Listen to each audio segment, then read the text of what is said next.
भागवत को किसी एक परंपरा से नहीं जोड़ना चाहते। केवल कृष्ण वाले ही ये भागवत सुने, अगर कृष्ण लिख देते तो कृष्ण वाले समझते भागवत केवल कृष्ण भक्तों के लिए। राम जी का नाम लिख देते तो राम भक्त वाले कहते कि हमारे लिए। शिव जी का नाम आ जाता तो शंकर जी वाले कहते हमारी है। और वैसे भैया बुरा नहीं मानना, पर आजकल इतना राजनीति में झगड़ा नहीं जितना धर्म में झगड़ा है। राम वाले अपने झगड़ रहे हैं, कन्हैया वाला अपना झगड़ रहे हैं, गुरुओं में झगड़ा है। तुम फलाने गुरु जी के, हम फलाने गुरु जी के, हमारे गुरु जी बड़े, तुम्हारे गुरु जी छोटे। पर ध्यान रखना, कभी भी किसी भगवान गुरु धर्म को कहने वाला, छोटा कहने वाला कभी बड़ा नहीं होता। छोटा कहने वाला ही हमेशा छोटा माना जाता है। हमारे ये बड़े, हमारा वो बड़ा, ये सब झंझटों से बाहर निकलो। कबीरा कुआं एक है, पनिहारी है अनेक, बर्तन सबके न्यारे भये, पानी सब में एक। अब आप चाहे राम जी को मानो, कन्हैया को मानो, है तो कोई अंतर थोड़ी है। अब इसमें झगड़ा किए बैठे हो, इसमें लड़ाई किए बैठे हो।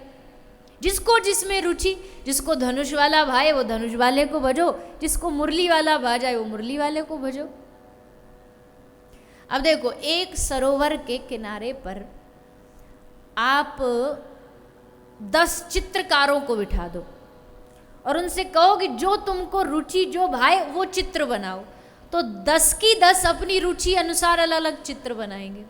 किसी को बहता पानी पसंद है तो पानी का बनाएगा, किसी को वृक्ष अच्छे लगते हैं वो पेड़ का बनाएगा, किसी को पेड़ पे बैठा तोता अच्छा लगता तो तोते का बनाएगा।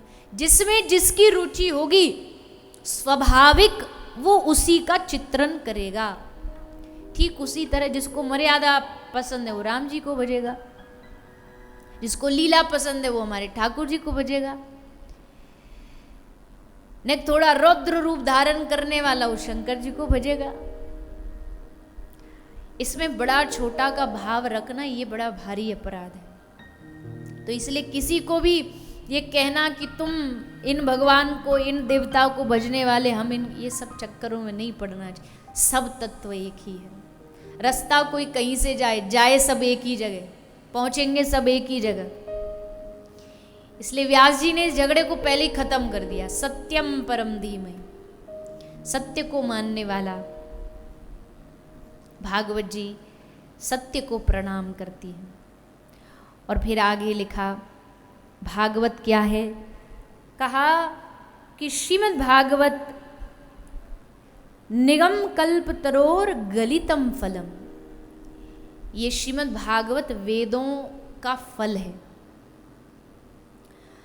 अब वेदों से कभी कभी हम जब भागवत प्रवक्ता बोलते हैं ना तो बोलते बोलते कह देते हैं, जो काम वेद शास्त्र नहीं कर पाए वो भागवत जी ने कर दिखाया। अब कोई कहे जी आपकी भागवत जी वेदों में से ही तो निकली है, उसी के भीतर से निकली, और आप इसको ज़्यादा शक्तिशाली बताते हो।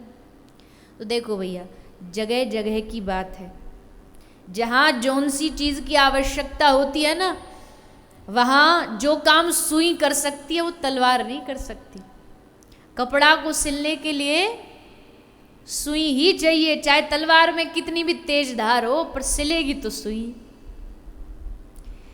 घी निकला दूध में, दूध के भीतर से है, पर आप कल को कहने लगो जी हम पूड़ियाँ आज घी में नहीं, हम तो दूध में तलेंगे, तो तल सकते हैं?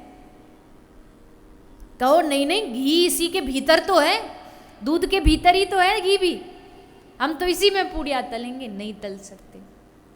घी का काम घी करेगा, दूध का काम दूध करेगा। भले घी दूध में से निकला है, पर जो काम घी कर सकता वो दूध नहीं कर सकता। वेदों से ही भागवत जी प्रकट हुई, अलग नहीं है, वेदों से ही प्रकट हुई है। पर जो काम जहाँ भागवत जी कर सकती है वो काम कोई और नहीं कर सकता। इसलिए श्री व्यास जी महाराज ने भागवत की तुलना की किससे? उस पके हुए फल से जिसको कहा पिबत भागवतम रसमालयम मुहुरहो रसिका भुवि भावुका। भागवत क्या है? भागवत रस है।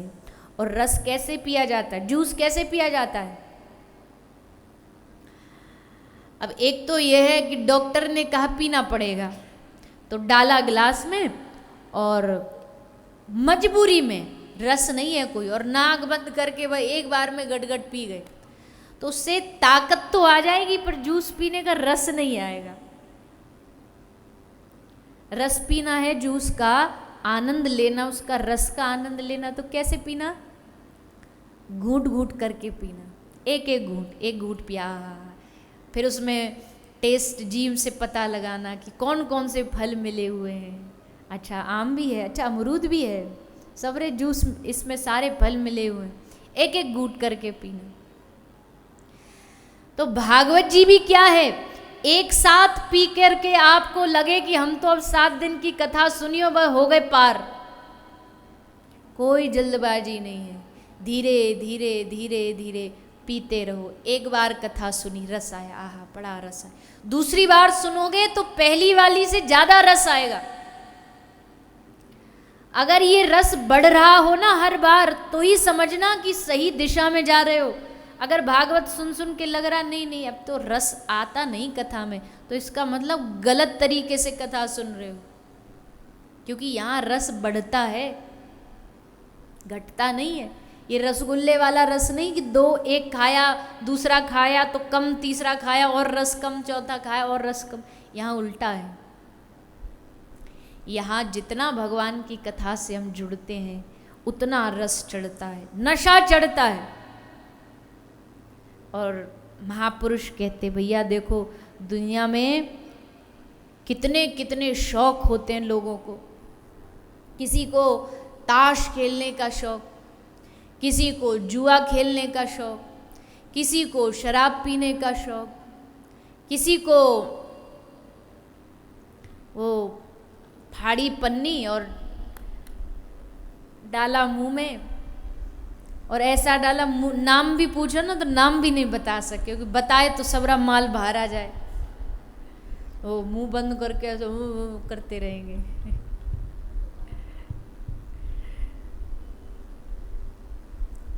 किसी को नया नया खाने का शौक, किसी को नई नई जगह देखने का शौक, किसी को नई नई फिल्म देखने का शौक। फर्स्ट डे फर्स्ट शो, हम तो पहले ही सीट पे जाके हम ही बैठेंगे।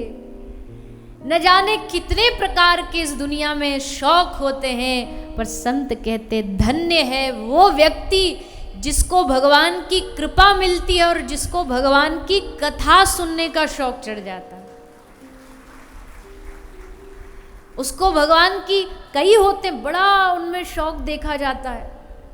जहाँ उनको पता लग जाए ना हमारे शहर में कथा रही, आहा महाराज नाचने लग जाते हैं। अब तो हमारे शहर में 7 दिन आनंद में बीतेंगे, भगवान की कथा का आनंद लेंगे। धन्य है वो जिनको भगवान की कथा का शौक लगता है, कथा का नशा लगता है, कथा का रस चढ़ता है।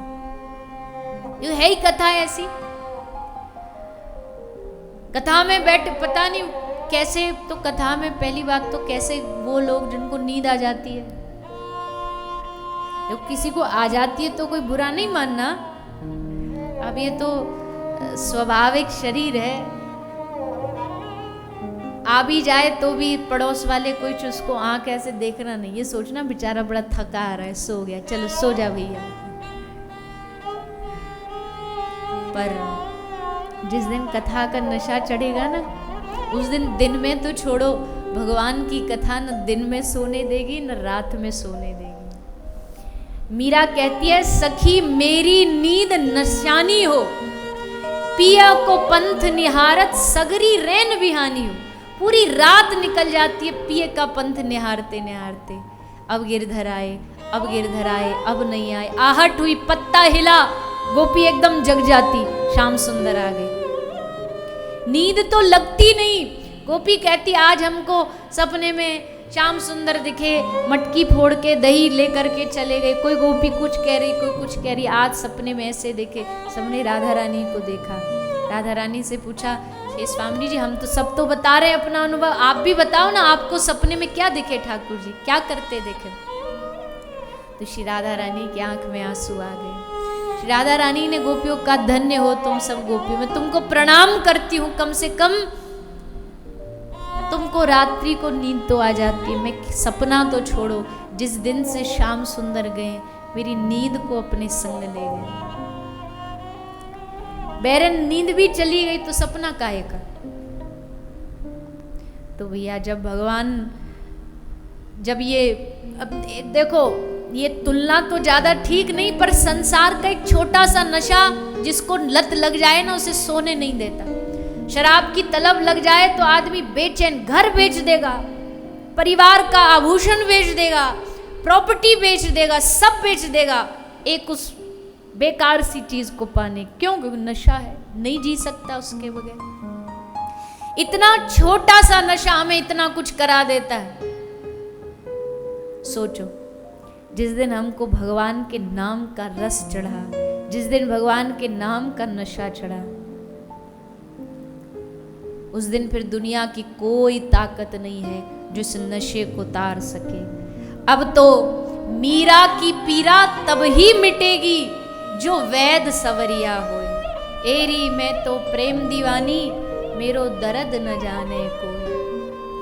ये जो रोग है ना, इसका इलाज दुनिया वाले नहीं कर सकते भैया, बड़ा खतरनाक रोग है। सब रोगों का इलाज है, कोरोना का इलाज है, सारे वायरसों का एंटीडोज है, लेकिन भगवान की भक्ति का रोग जिसको लग जाए ना, ये सबसे खतरनाक वायरस है। इस वायरस से सबको, जिसको ये है ना हमें दुनियादारी चलानी है, तो उसको इस वायरस से बच के रहना चाहिए। क्योंकि एक बार हमारे ब्रज में कहते हैं भूत चढ़ जाएं तो उतारे जा सकते हैं, पर जापयु नंद को पूत चढ़ जाए ना, वो कभी उतारो नहीं जा सके। ठाकुर जी एक बार जापे रंग चढ़ा दे तो कभी उतारो नहीं जा सके। तो भैया आपकी मर्जी, अगर चाहते हो कि हाँ ये रंग चढ़ जाए हम पे, चाहते हो कि नहीं चाहते पहले तो बता दो, फिर मैं वैसी वाली कथा सुनाऊं। और जब चढ़ाना ही नहीं तो फिर काय को 3 घंटे बेकार में ये सब बातें करूं। चढ़ाना है, किस किस को चढ़ाना है, या 50-50 वालों का कोई काम नहीं है कि कुछ कुछ हाँ थोड़ा थोड़ा चढ़ जाए और थोड़ा थोड़ा, बस ज्यादा नहीं। हमको हमेशा कहते भैया दुनियादारी में तैरने में मजा है, पर भगवान की भक्ति में डूबने में मजा है। यहां डूब के पार उतरा जाता है, यहाँ तैर के कोई पार नहीं उतर सकता। आज तक कोई नहीं उतरा तैर के, तैरने वाला यहाँ पार नहीं उतरता, यहाँ डूबने वाला पार उतरता है। इसलिए अगर डूबना चाहते हो तो ही इस भगवान की कथा में आना। गोपी कहती है जितना खतरनाक है टेढ़ी टांग वाला ना, उसकी कथा उससे ज्यादा खतरनाक है। गोपी कहती है ये तुम्हारी कथा करने वाले ये बड़े चालाक होते हैं, चारों तरफ झोला लेके गली बाजार मोहल्ले में आवाज लगाते हैं कृष्ण रस भाविता मती, कृष्ण रस भाविता मती। किसी को कृष्ण रस से डूबी हुई बुद्धि चाहिए तो ले लो ले लो ले लो। आदमी कहता जी कैसे मिलेगी? बोलता आओ कथा में आओ, कथा सुनो। सामने वाला पूछता कितना दाम लगेगा? बोले फ्री, मुफ्त, बस एक बार आ जाओ। और मुफ्त के चक्कर में बेचारे भोले भाले लोग फंस करके यहाँ आ जाते हैं, और यहाँ आ करके ठाकुर जी ऐसा जाल में फंसाते हैं, अपने स्वरूप का ऐसा जाल बिछाते हैं, अपने नैनों से ऐसा जादू चलाते हैं, अधरों से ऐसी मुस्कुराहट बिखेरते हैं कि फिर इंसान न संसार में मन लगता न दुनिया में कहीं, जहाँ जित देखूं तित श्यामई दिखे।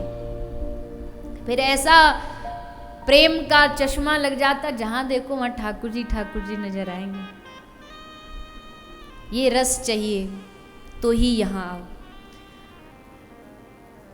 अपने रिस्क पे आओ, अपनी जिम्मेदारी पे आओ।